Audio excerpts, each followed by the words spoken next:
Jubilee hills ఉప ఎన్నిక ప్రశాంతంగా ముగిసింది.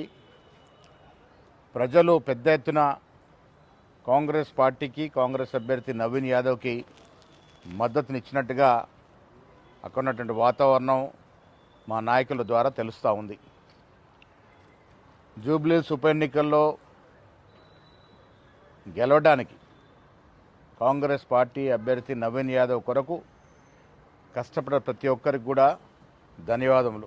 ముఖ్యంగా రాష్ట్ర ముఖ్యమంత్రి గారు శ్రీ రేవంత్ రెడ్డి గారు అనునిత్యం ఈ ఎన్నికని పర్యవేక్షిస్తూ అందరికీ సలహాలు సూచనలు ఇస్తూ ముందుకు నడిపించినారు.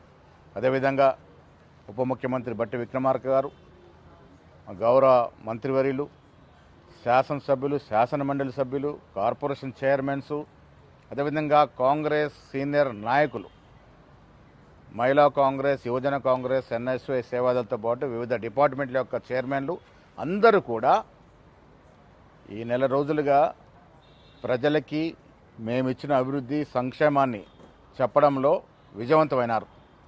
ప్రజలు మేమిస్తున్న సంక్షేమం పట్ల, మేమిస్తున్న అభివృద్ధి పట్ల సంతోషంగా ఉన్నారు. కాబట్టే పెద్ద ఎత్తున కాంగ్రెస్ పార్టీకి మద్దతు వచ్చినట్టుగా తెలుస్తూ ఉంది. ఏది ఏమైనా మంచి మెజారిటీతో కాంగ్రెస్ అభ్యర్థి నవీన్ యాదవ్ గెలుస్తారనేటువంటి ఆశ ఉంది. ఇక్కడ కష్టపడ్డ ప్రతి ఒక్కరికి పిసిసి తరఫున ధన్యవాదములు.